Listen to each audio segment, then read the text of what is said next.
Hey, how's it going? It's Tim Brown, and today I'm going to be chatting about, does high link velocity affect rankings negatively? So first of all, I'm guessing you might be wondering, what is link velocity? Put quickly, it's just quick link increase. So if you have links coming to your website, Google sees those links and ranks you higher if those are coming from well-respected websites. But what if you get a bunch of links really quickly?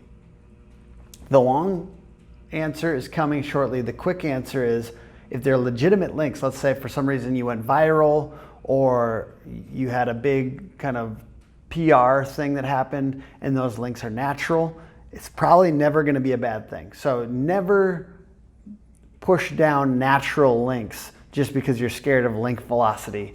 But if you're the type of company that's on purpose trying to get more links to your website, let's say through guest posting or other activities, this is something to pay attention to.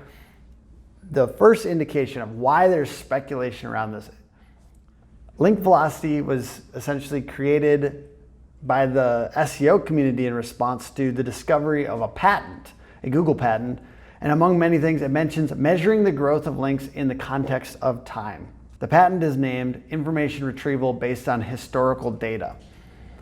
So some quick thoughts from around the industry. Josh Rubin says, the only time I can imagine high velocity linking being natural is if you're featured in major news stories because of some newsworthy event. Maybe local links for a new business setting up its local profiles, that's about it. John Mueller says, high link velocity. Do you mean link spam? If so, yes. Peter Dreisen says, but what if a page goes viral? Assume Google makes the difference between social links and referrals from high quality content pages. Yes, we know that's true, that Google tells the difference between social stuff and regular websites. So this is what the Google patent says though. Well, a spiky rate of growth in the number of backlinks may be a factor used by the search engine to score documents, and may also signal an attempt to spam the search engine. Accordingly, in this situation, the search engine may actually lower the score of a document or documents to reduce the effect of spamming. That'd be like any links that were created by the company on other websites. It goes on to say, consider the example of a document with an inception date of yesterday that is referenced by 10 backlinks. This document may be scored higher by the search engine than a document with an inception date of 10 years ago that is referenced by 100 backlinks, because the rate of link growth for the former is relatively higher than the latter. So this is really not just about link velocity, which is the growth of over time. You don't want that velocity to go unless it's super, super natural. So this patent actually has more to do with the recency of links. So for instance, Google is trying to give you up-to-date information. And if there's a new article that has 10 links and it was recent, it's more likely to be the right answer, the right current answer, because time changes answers sometimes, right? Like if you get an article from 10 years ago, sometimes it's the wrong information, right? But if you get an article from 2 weeks ago, a lot of times it's more often the right information, but it's not always. So this is really Google trying to use the passage of time to calculate how important certain things are. It's not just about how recent those links were made, it's also about the recency of the information that you're linking to. To me, the takeaway is not just about link velocity or the growth of links over time and making sure that that's natural.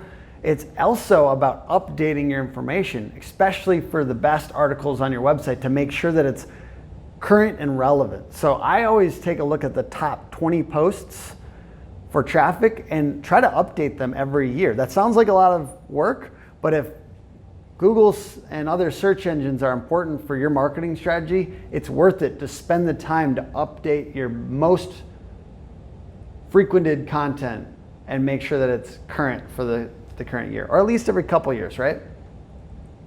This is the key to watch out for. Naturally developed web graphs typically involve independent decisions.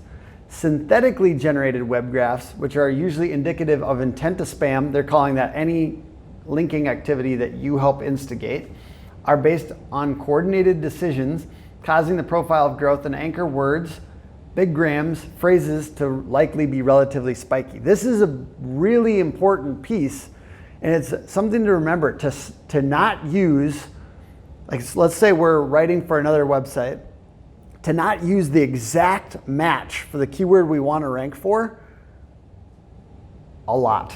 So don't use the keyword that you want to rank for a lot. You have to use it for the best websites that you're getting links for, but not for a ton of them. And we often do this in such a way, you want to link out with random phrases like click here or learn more, right? You want to rank out with the exact URL. Sometimes the exact URL for the post is a natural way to link, and brand is a great way to link, and brand plus the keyword.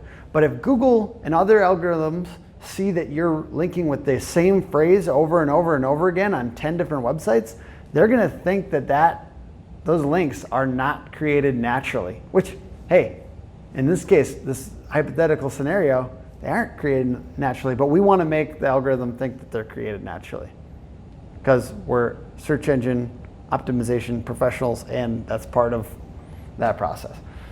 So last few words from John Mueller. I always take John Mueller with a grain of salt, but from my point of view, if you're jumping in with a question like this and you're saying, I'm going to get 200 backlinks in 2 days, then that sounds a lot like you're not getting natural backlinks. Yeah, no shit, John. Just kidding, I love you, John. That sounds a lot like you're going off and just buying them or having someone buy them for you, and that itself would be a kind of thing that we would not be happy with. Oh, sorry, Google. Is your trillions of dollars just weighing you down? Anyways, my personal take is don't establish a pattern you can't keep delivering on.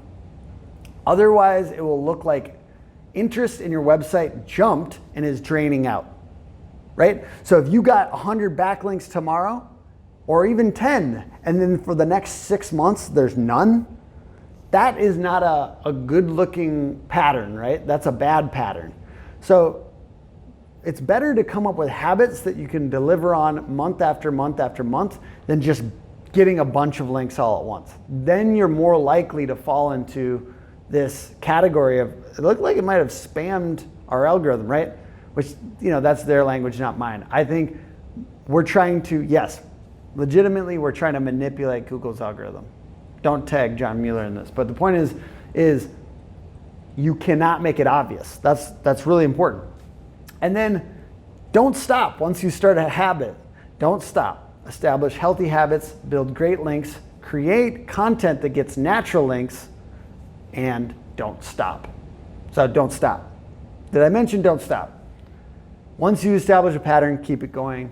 And once again, if you are building some links, let's say you're guest posting and linking back to your website, make sure that you also are creating really, really valuable content that gets its own links naturally. That's a great way to kind of even out your other efforts. Links and content. This is Tim Brown signing out. All right, bye guys.